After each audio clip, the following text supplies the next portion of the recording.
All right, welcome back to another episode of Kabbalah 101 with Rav Yitzchak Michaelson. Oh, quit doing that. Okay, that's good. Counting the Omer. What's this going to be? How are we going to tie this in to Kabbalah? I'm really excited to find out. Sit tight. We will be right back.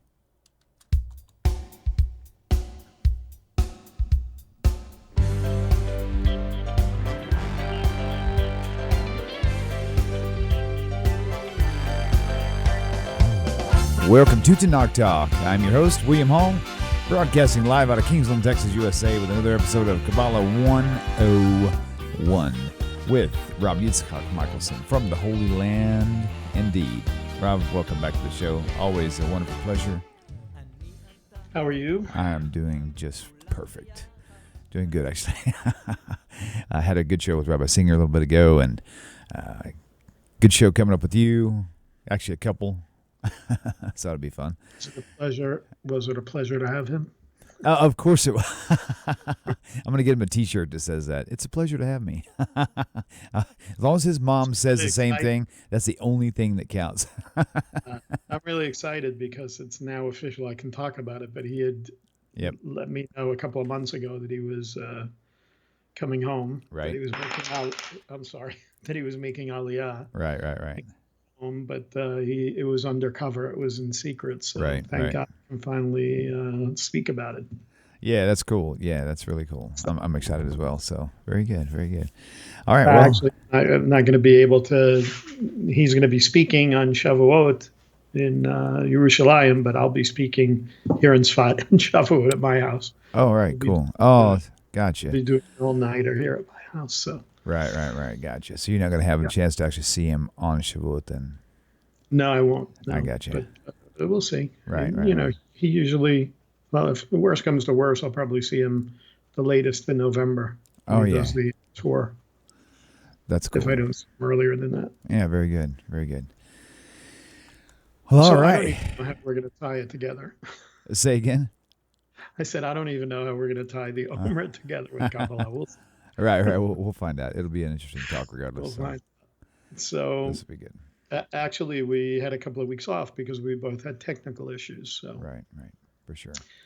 So obviously, the counting of the Omer is something that we do starting off right after Pesach, and it's actually a Torah commandment that we see in Parshat Omer, which when we're reading Vayikra, the book of Leviticus, chapter 23.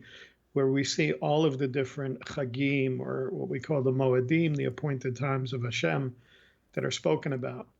I think one of the interesting things is that oftentimes there's a misconception about what the counting of the Omer is about in the counting of the time from Pesach to just after Pesach until Shavuot.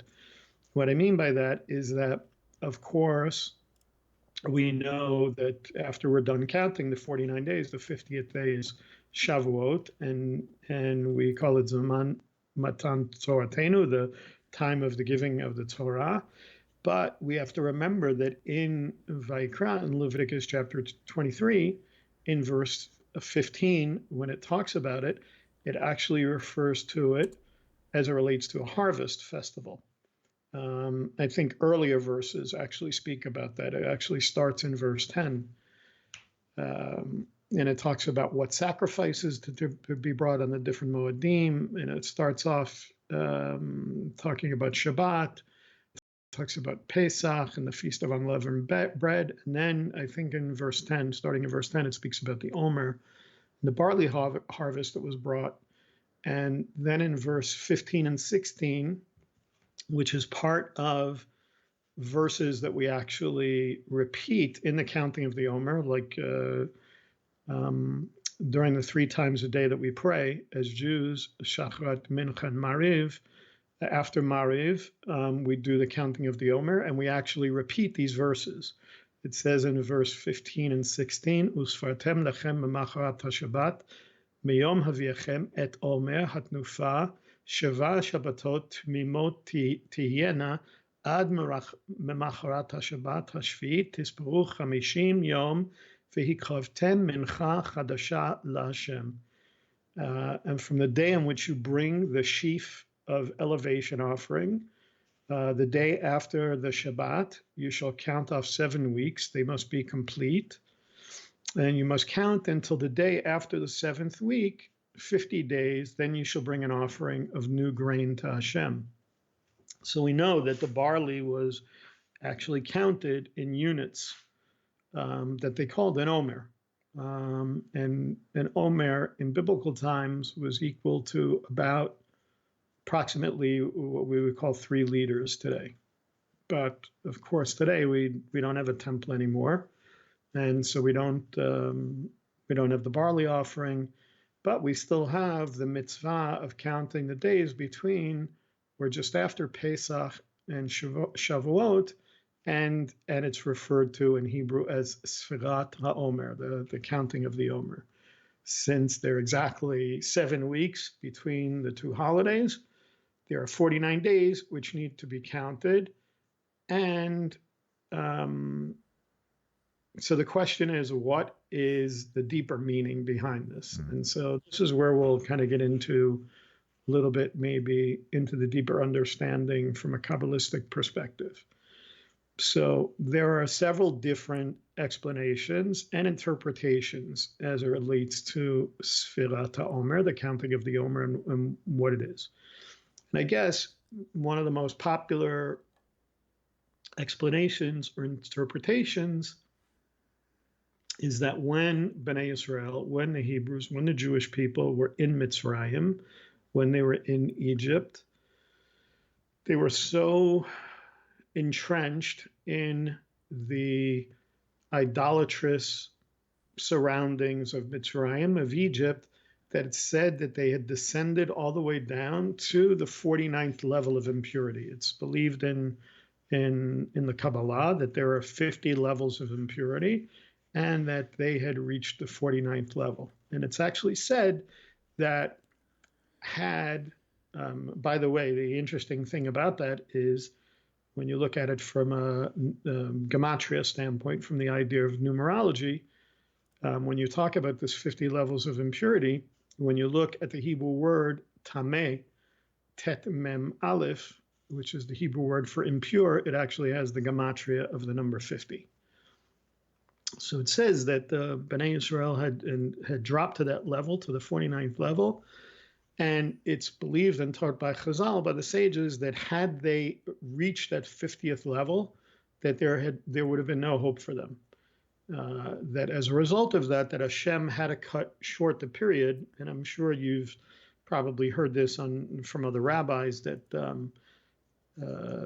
although we hear the idea that Bnei Israel was going to go into Mitzrayim and be there for 400 years, that the period was actually cut short. And there is the explanation that it was actually only 210 years.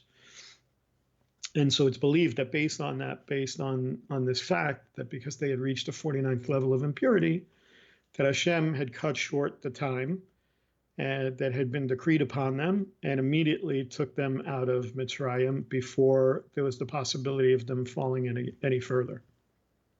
And of course, the Kabbalists teach that in relation to this number 50 as well, that there are also 50 levels of constriction in the world.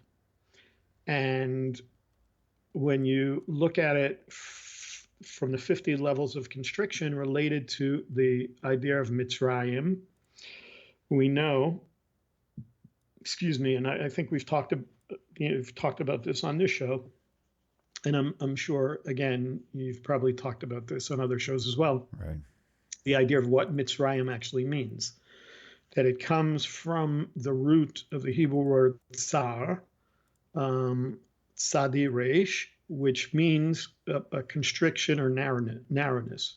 So it said that when we were in Mitzrayim, that we were in this place of narrowness or constriction. And when you look at that word tsar, which means constrict or narrow, the numerical value of yud mem, which is the suffix that makes something plural, so tsarim or mitzrayim, also has the numerical value of 50, that Yud Mem that makes it plural. So it's taking this idea of constrictions and saying that Egypt is basically the land of 50 constrictions. So what does that mean to us? What does that mean when we're talking about this concept of counting of the Omer, of Sfirat Omer?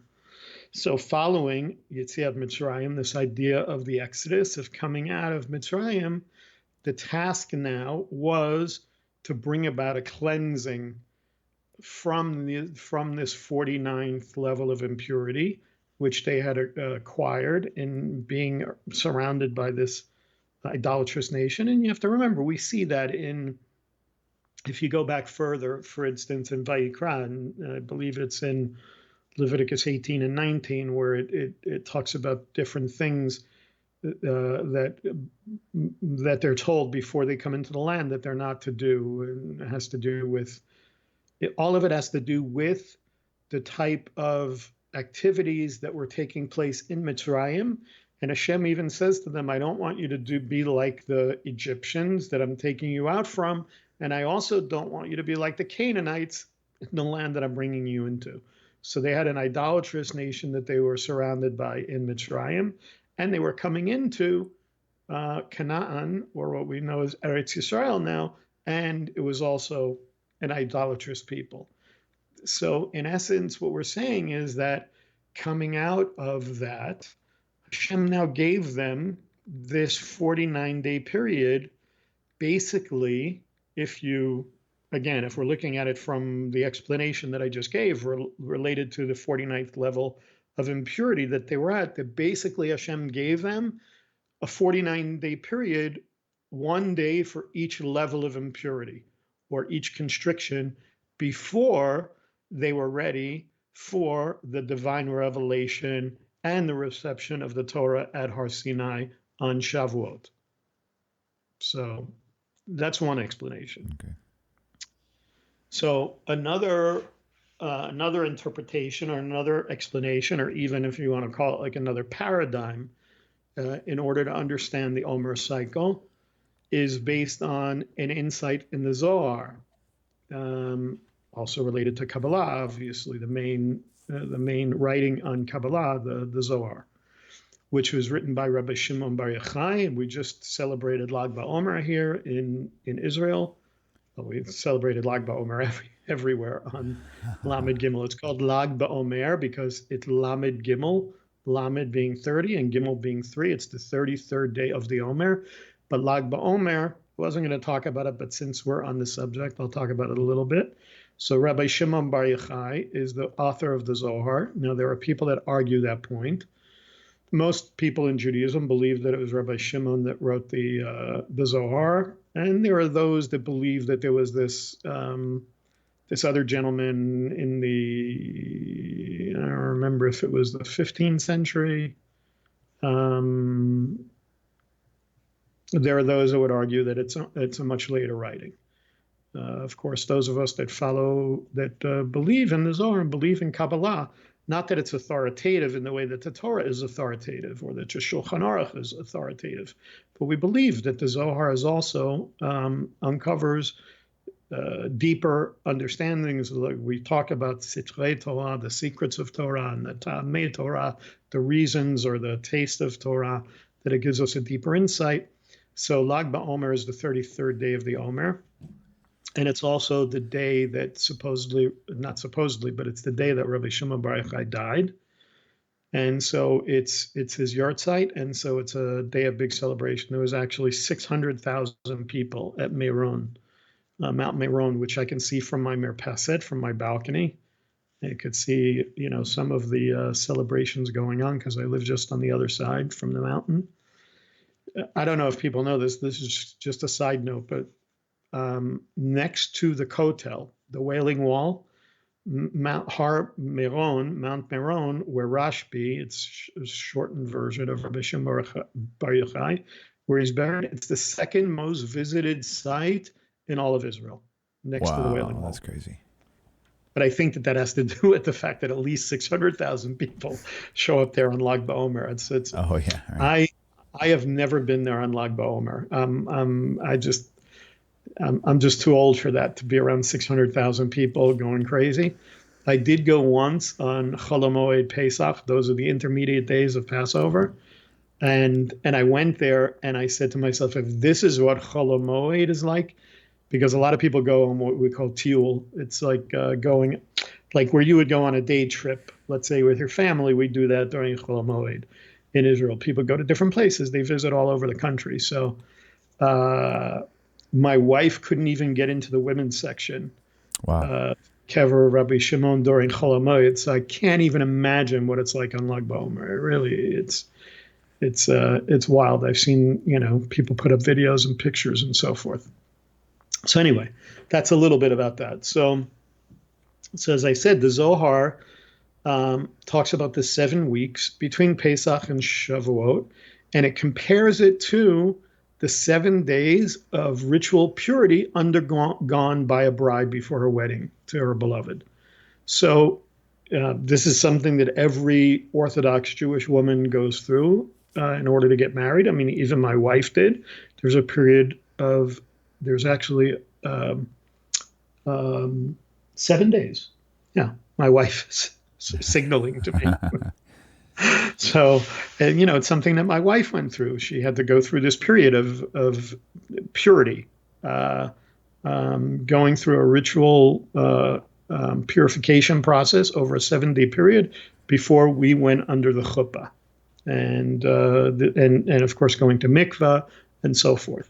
But in kind of a spiritual sense, this period represents the spiritual preparation undergone by the bride. In this case, we're talking about the people of Israel in order to enter into the marriage contract with Hashem, who is in this consideration considered her beloved, which takes place at the receiving of the Torah at Har Sinai. Now, we also know that there is this concept of where we talk all the time in Kabbalah, and we talk on this show about the Eitz Chaim, the tree of life.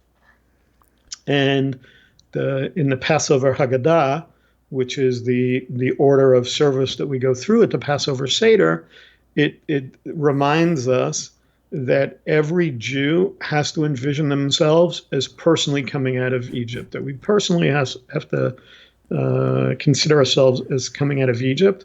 And I also tell people the other interesting concept that we have related to Shavuot, and I think is much more significant to the audience, whether they're Jewish or non-Jewish, is that when we come to receiving the Torah at Har Sinai, we see that it talks about not just now, I was taught, let me back up for a second. So I was taught in the same way that I learned in the Passover Haggadah that I'm supposed to remember myself personally come out of Egypt.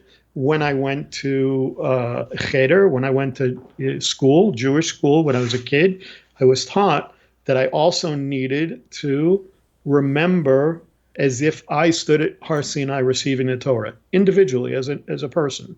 Even though it happened thousands of years ago, that I had to envision myself as having stood at Har Sinai receiving the Torah.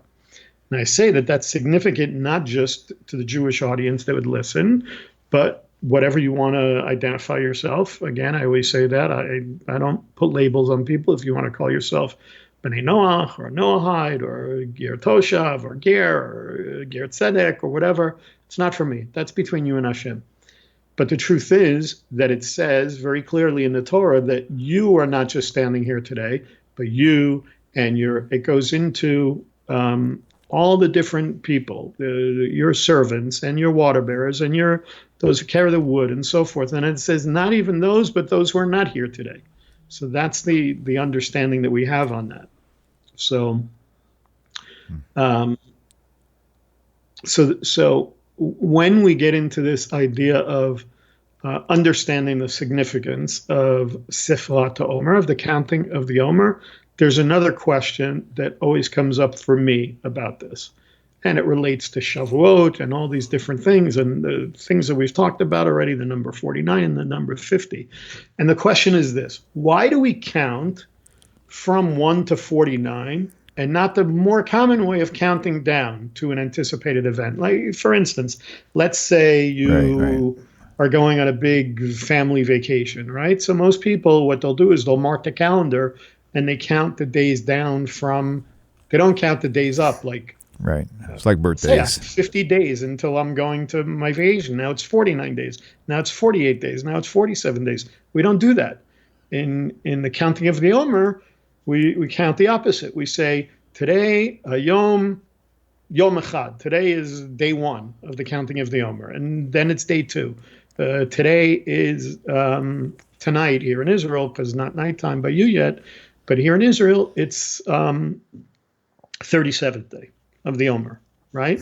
So we're not, and tomorrow will be 38 and so forth. We don't go, like I said, the other way around. So I always thought that was very interesting that we do.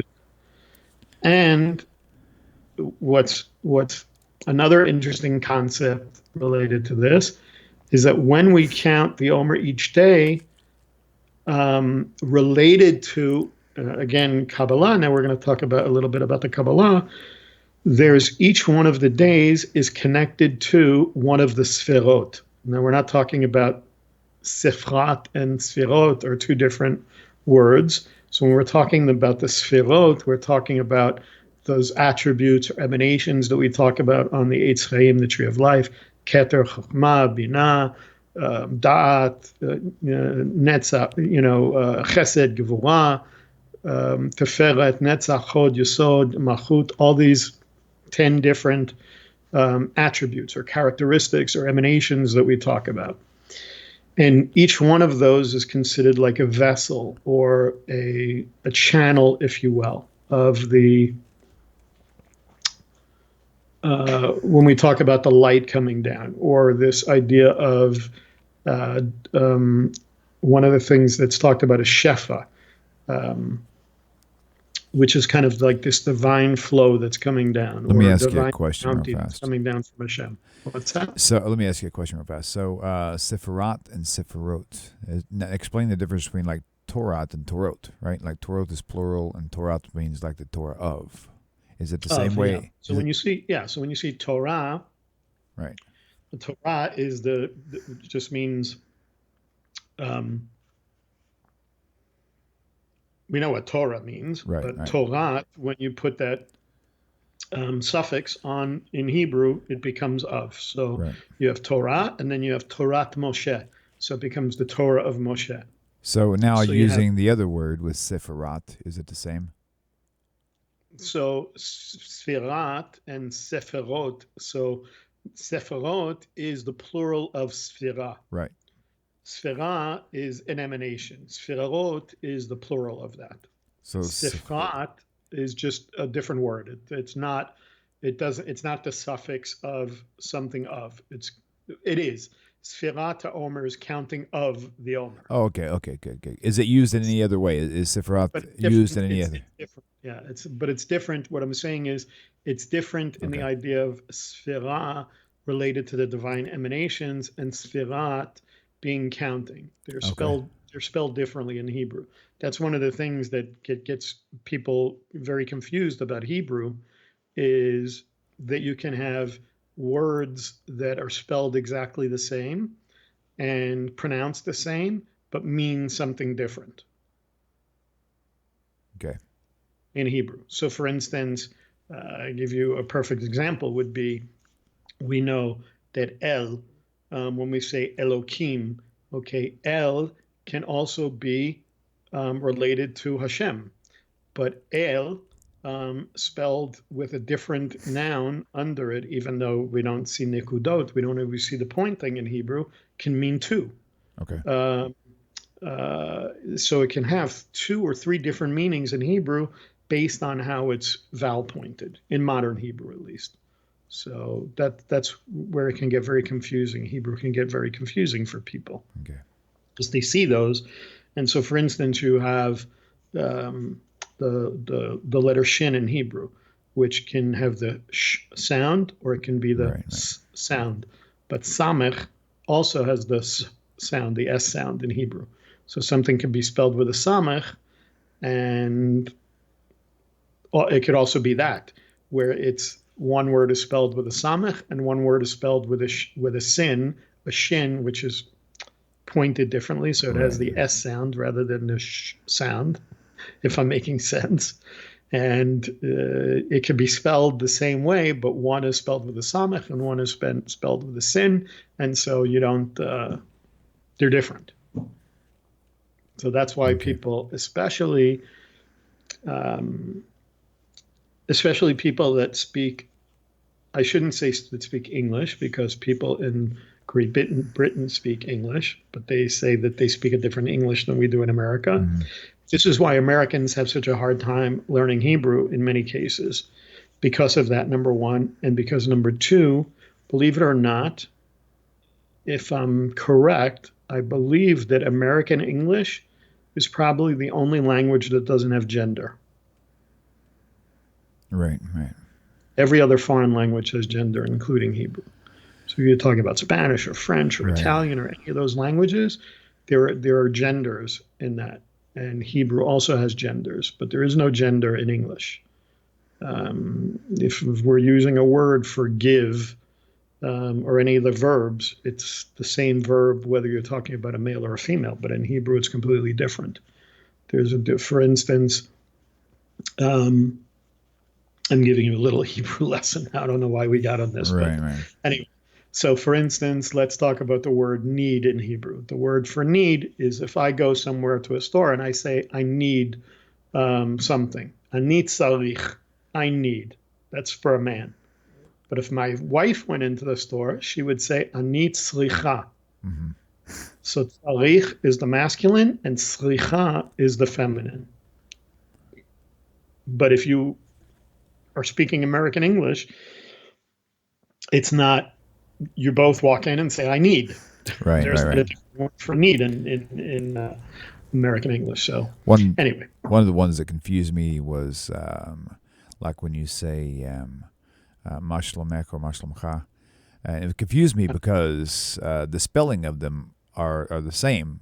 I mean, there's no vowel. It just has the mem, shin, a kaf, or whatever it is. And it's like when you look at it, you have to know. But when you're speaking it and you hear somebody speaking it, you know, because you can identify the word if you're familiar with a little bit of Hebrew. Exactly. So so there's no. So it's the same thing if you're saying also to you, like if somebody wishes you a good holiday or something, and you say gam lacha or gam lach, gam lach for a man, gam lach for a woman, but it's spelled exactly the same way. Right. So if you're writing it out, if I'm writing it out to somebody, it's spelled exactly the same way.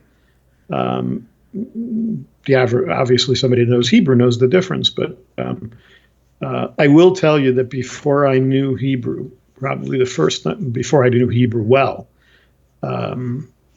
this is many, many years ago. I think it was the first year I was ever in Israel, and I heard that mashlomech. And I thought, oh, that's a new way of, asking somebody how they're doing. So I was at an event, and I was fairly friendly with this guy who was doing the sound at the event. His name was Reuven. And I walked up to him, and I said, Maslomech. And he looked at me, and he said, stop, Yitzchak, I look like a woman to you. So I learned very quickly. The other funny story I'll tell you about that was I thought it was really cool because I had learned some Hebrew. This is also the first year I was in Israel, and obviously one of the first things you learn in Hebrew is Efa Sherotim, where's the bathroom? Right. So I went into this restaurant in Yerushalayim, and I thought, oh, cool, just Efa Sherotim, and I figured the guy will point to me. So he says, Lamata. Now I'm standing there like an idiot because I have no clue what he just said to me. Lamata means down, and ala means up. So he was telling me downstairs that the bathroom was downstairs in the restaurant. So he realized, he just kind of had that. He had that. I hate to say it, but sometimes Israelis have this stupid American look on their face. Yeah. So what are you, stupid here? Yeah. Like the Italians. Trying to speak Hebrew and you don't know what you're talking about. So. Right. That's funny. Anyway, so the whole point that I was bringing up and talking about the idea of the sfirot, the divine emanations, is that when we count those, we count the Omer each day from below to above. We mention the names of the corresponding sferot in that way, from below to above. Yet the order of the sferot is just the opposite, from above to below. So there's different kind of answers that are offered to this question. So I'm just going to give you one of them because I think, this is the one that makes the most sense to me. Because there's really no doubt that there's kind of the counting of the Omer has kind of a top-down, bottom-up dynamic to it. So one of the things that we learn in Judaism is that on Pesach night, on the night of Passover, and I said on Pesach night because here in Israel we only have one Seder. It's not like in what we call Chutz La'aretz, and outside of Israel where it's two days, the holiday.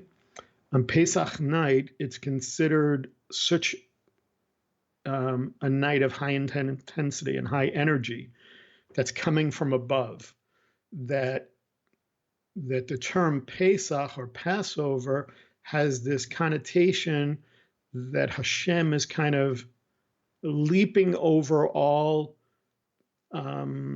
cause and effect related to the natural laws in this world, and that's where we talk about this idea of Hashem bringing us out with a strong hand and an outstretched arm. And it's even said that the energy that's flowing on Seder night is so strong that we can almost ask Hashem for anything in that night, and he gives it to us. And it's kind of this energy that's flowing from above to below in a very unique and powerful way.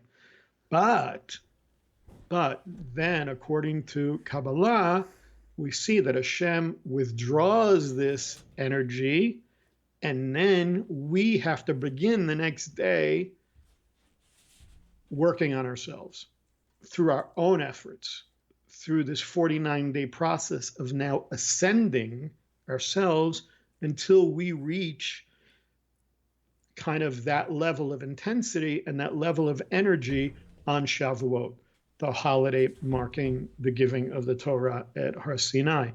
And so this kind of, the process sort of mirrors the phenomenon where Hashem created light on the first day of creation. Right. And then it's believed that he hid it away for the tzaddikim of the future. And Rashi, one of the great, some people consider the greatest Torah commentator, Rashi speaks about this on Breshit, chapter 1, verse 4, in Genesis 1:4. That basically Hashem hides it away. And there's also in the Talmud a similar idea in Masechet Nidah, in the book Nidah, chapter 30b, which teaches us that when we are, so to speak, in the womb, that a malach, that an angel teaches us the entire Torah in the womb. But then at birth, it we're touched on the upper lip here, and it causes us to forget everything that we were taught. So the question is, why do we say that? Why would we have this revelation of light and this revelation of Torah only to hide them away, for a later time? So when we're talking about these two concepts that I just brought up, we understand that as human beings, in order to elevate ourselves, in order to, one of the things that it says is we're created in the image of Hashem, that there's a requirement that we elevate ourselves, that we have to make this effort, that it requires us putting in not just this the spirituality where we're automatically given the Torah Like suddenly we come out of the womb and we learned everything, we know everything, and all the revelation of light is there, that there has to be this hidden light that requires us to be involved in uncovering it. You know, you said something earlier that I've heard numerous times before, but I never really could wrap my head around it. Mm-hmm. And I've heard this, from different rabbis and even on Kabbalah.org they talked about it. How, the oral Torah says that we have like you said, the angel teaches us Torah like while we're in the womb. And I'm thinking, and first time I heard that, I was thinking that's just kind of ridiculous, But the more you hear it, the more you're like, you kind of get common used to it. But then I went to go get another computer, and this is what really made it make sense to me. I went to go get another computer, and there was some ports on the back of it that I've never seen on a computer before, and they were the C style. They call them C style like phone chargers. It's like an oval shape, right? Anyway, so I asked him. I said, "What's this for?" He goes. Well, they don't really have anything for it yet, but it's future proof because that's going to be something they're going to be coming out with. And I was like, right away, I was thinking, I wonder if that's kind of maybe how it is. Like God equips us to be able to take Torah and to use it and to understand it. Like maybe that was the purpose of it.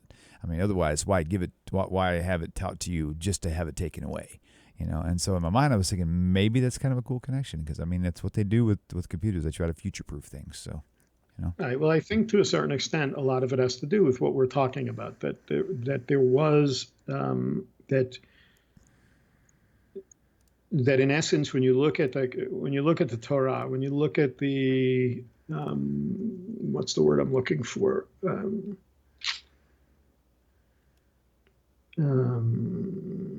I can't think of the word right now. But like when you look at the Torah and you see how it's going from stage to stage to stage, I think it really speaks to this idea of us having to put in some kind of effort towards revealing light and learning Torah. That there has to be that in order for there to be any spiritual growth, it takes hard work and exertion. It's like anything. I mean, you could use that stupid saying that people always say, "No pain, no gain." When you go to the gym. Right. But I think that that's true, and I think to a certain extent, when you come to the truth of Torah, you will find that there are times where I don't like that term deja vu, but you might read something and you might say to yourself, wow, that, really it resonated in a way that that you're having that experience, like somehow you knew that before. And you're getting a deeper insight into it. So I don't think that that's so unusual to think that from a spiritual standpoint, that there was a level of understanding that we had, that now our work is getting back to that place in the same way that I said that they were at a 49th level of impurity, and now they're cleansing themselves. When we talk about that intensity of Pesach night and the idea that Hashem is sending down this incredible light and this incredible revelation on the Seder night, and then it's kind of taken away from us, and then we have the responsibility to spend that 49 days getting back to that level, reaching up and really exerting ourselves and trying to get back up to the level that we were on Pesach, and that only comes when we were standing at Har Sinai, and now we're receiving the Holy Torah. So, and I think what it does is it kind of, if we think about this idea that there was this hidden light and a previous revealed Torah that was deep within us or deep within our consciousness, that it kind of it serves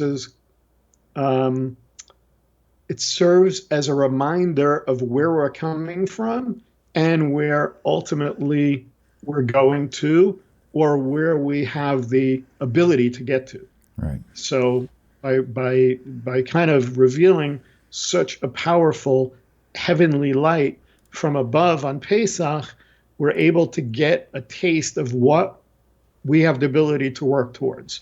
It kind of gives us an understanding or a vision of what's possible for us.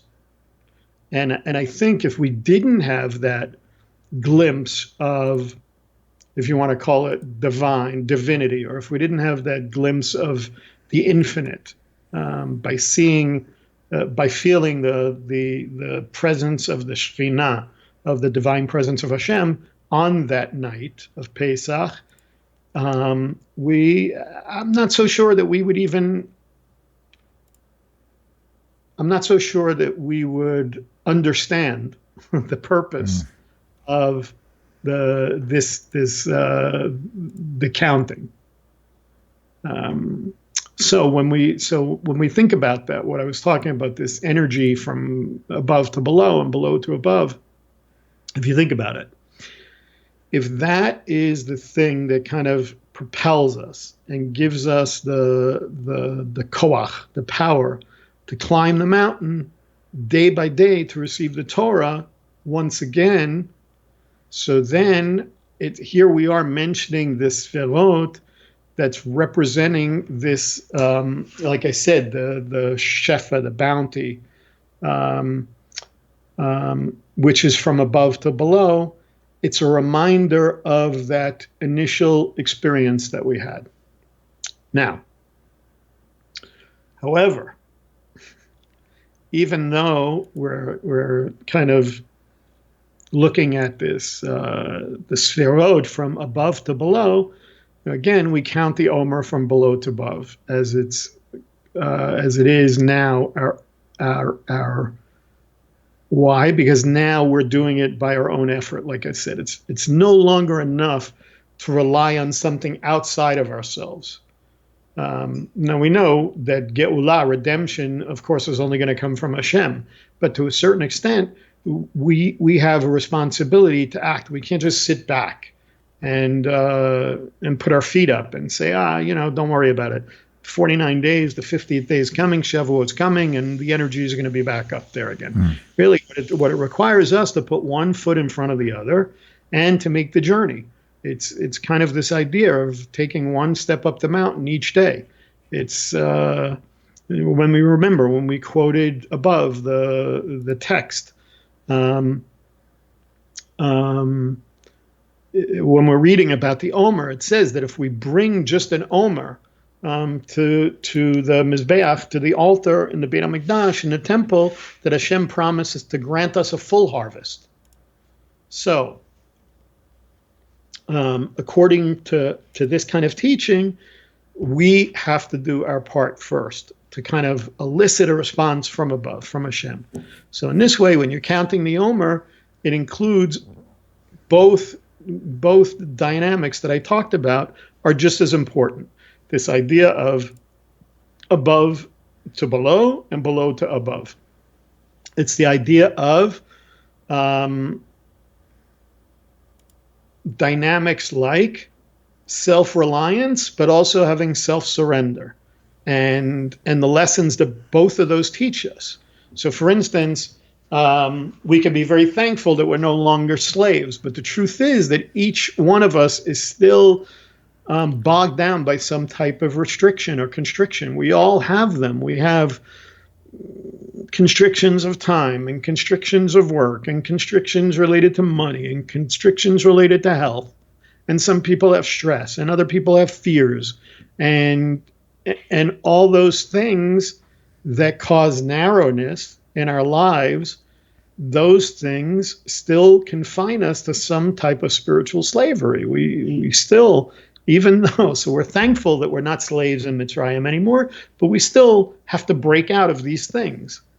And the Torah commands us to break free, to remove those constrictions, to elevate ourselves, to count each one of those days, those 49 days, and each one of them associated with some kind of unique energy to help us in the path. And those 49 energies that I'm talking about are related to that tree of life that we mentioned at the beginning, or earlier, the idea of the Kabbalistic tree of life. So again, we know that we've talked about the 10 Sefirot, and those are really considered. I call them different things all the time because I want people to kind of understand from different perspectives. When I call them emanations or attributes, they can also be considered like spiritual building blocks. with which God created the universe. We could see them in that way as well. We're taught in Kabbalah that all things in existence are infused with these 10 energies or these 10 sefirot, these 10 attributes or utterances, or however we want to call them. That everything related to the existence of creation is infused with that energy. We talk about it, everything. I mean, literally, everything you see in the picture behind me, whether it's a book, anything on the shelf that you see there, is considered a spark of creation, is considered part of the energy of that. It's almost like looking at the world like if you've ever seen the Matrix movies. Right. And you see when Neo finally sees the world for what it is, and he sees all the numbers. Really, in essence, from a Kabbalistic standpoint, everything that we see is like the Matrix. It's like we're living in the Matrix. That if we could actually see with spiritual eyes, we wouldn't see books and shelves and walls and floors. We would see the energy of creation in that. And I know it's sometimes hard for people to accept that, but that's what we believe from a Kabbalistic perspective, that everything is infused with that energy. Right. So I mentioned them really quick before. We have Keter, Chokhmah, and Binah. Keter means crown, Chokhmah is wisdom, and Binah is understanding. And those are related to, we consider those top three related to what we call mochin. Mochin is related to the mind or the intellectual faculties. And then you have the 7 lower sephirot, which are really related more to what we call midot. Midot is the Hebrew word that we use for our own attributes or characteristics. So those are more related to the emotional and practical. So we have chesed, which is kindness or loving kindness, and this is related to the idea of grace. Being this is the connection that we have of love for Hashem, and this is the thing that inspires us to have vision and so forth. And then you have Gevurah, which means can mean severity or judgment. It's related to the idea of strength and discipline. And this is the thing that gives us awe of Hashem. And then you have Tiferet, which is beauty, which is really the thing that brings balance between Chesed and Gevurah. This idea of compassion, because we have a right side and a left side, and the center column, Tiferet, sits in the middle. Netzach, which is related to eternity. It means victory. It really has to do with our idea of having endurance. Hod is splendor, and this has to do with the idea of sincerity. We have Yesod, which means foundation, and this is really the idea of connecting to the things that are in front of us, the things that we have to accomplish, and remembering and having this kind of coherent knowledge of what's going on in the world. And then finally you have Malchut, which means kingship or sovereignty, and all of the Sephirot, Malchut is considered the world in which we live currently. We're at the level of Malchut, and it's like all of these other Sephirot, all of these things flow down to this concept of Malchut, and this is related to the receiver and the giver. It's the idea of Malchut, we're the ones receiving, and Hashem is up at the level of Keter, sending Shefa, or this bounty, down to us. So during the time of the Omer, we're meant to focus on purification of the bottom 7 Sferot, those things that I talked about, because each one of them, like I said, is related to our different midot, our different characteristics, our different attributes that we have. And then on Shavuot, having received the Torah, we're then able to rise to those upper levels, to the 3 levels of Mochin, and focus on our intellectual development. So each of the 7 weeks that we're counting between Pesach and Shavuot is associated with one of those 7 midot. The first week of the Omer corresponds to the Sfirah of Chesed. The second is Gevurah. The third is Teferet. The fourth is Netzach. The fifth is Hod. The sixth is Yesod. And then lastly, there's Malchut, which is kingdom, which actually is related to the idea of speech, our faculty of speech. And so each of the 7 days of the week is then associated with one of those 7 Sferot. So the first day of each week corresponds to Chesed, and the second day of each week is Gevurah, and so on and so on. So when we're counting, when I told you those verses in Leviticus 15 and 16 that I read in the Hebrew, and then we translated, also in the Siddur, when we count the Omer, besides certain verses that we read and another prayer that's called the Ana B'Koach, we also say that it's what Sfirah the day is attached to. So it could be, Hod Shebahod. It could be Netzach Shebahod. Each day is different. Each one is connected to each one of those Sferot. So this gives each of the 49 days a totally unique quality that we kind of meditate on in this attempt of rectifying ourselves.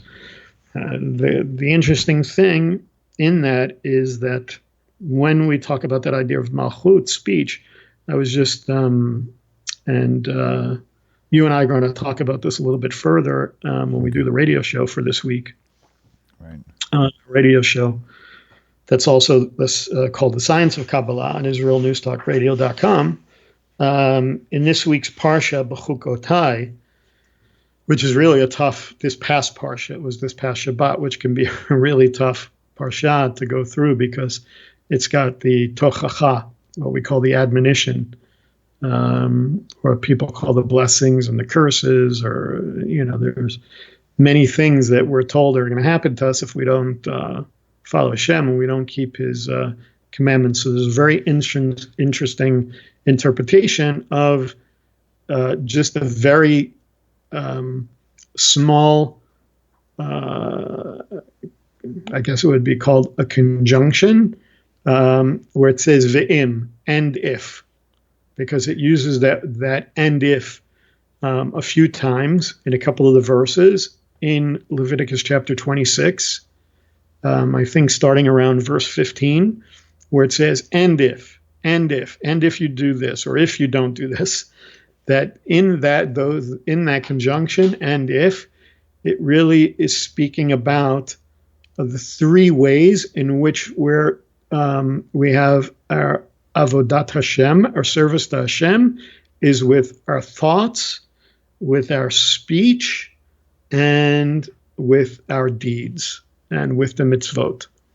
So with everything that we talked about today, with the counting of the Omer, that is the same thing, because all of those things can be used for the good or they can be used for the bad. When we're talking about mochin in the intellect, as opposed to, say, the lower sphirot that would be related to the emotional, which is the heart, we can think about thoughts with our brain, or we can have thoughts that are in our hearts. And if you're not purified, if you haven't spent that time purifying yourself from impurity, whether or not you want to believe that you're at the 49th level of impurity, or you're not, or you don't think you're at the 49th level, all of us, like I said, have some kind of narrowness or some kind of constriction that we're going through that we want to adjust in our lives. And I've used this mashal, this story or proverb before, like seeing the Omer account, remembering that it's because it's a harvest, that we should really see it because it's a harvest festival, not just about receiving the Torah at Har Sinai at the end of the count, but we should really see it as a garden where we're, in a spiritual sense, preparing the first fruits that we want to bring to Hashem, to his holy temple, and offer him something pure. And just as easily as things can grow when they're watered by the Torah, which we're also going to talk about on our show, they can also, that water of Torah can also, if it's used in an improper way, cause the weeds to grow as well. So one of the things that we want to do in this continuation of this time during the counting of the Omer is to remove the weeds, because weeds can choke out the good things from growing.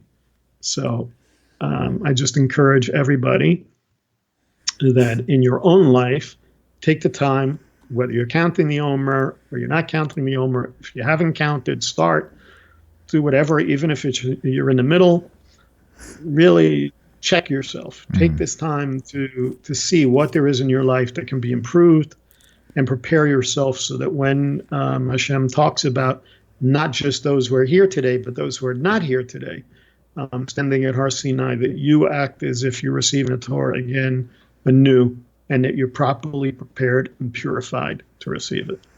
Very cool. Very cool. It's good words, Rabbi.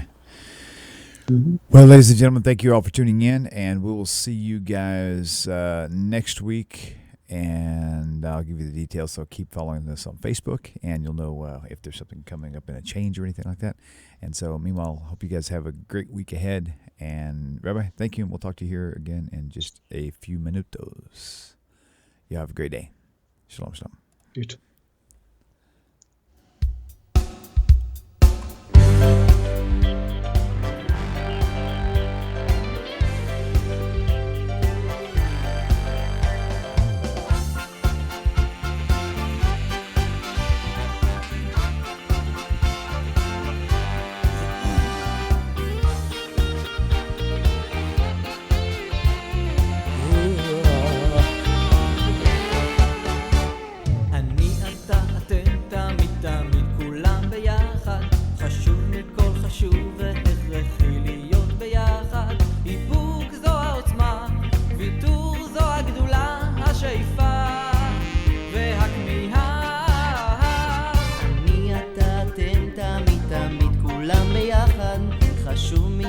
חשוב והכרחי להיות ביחד.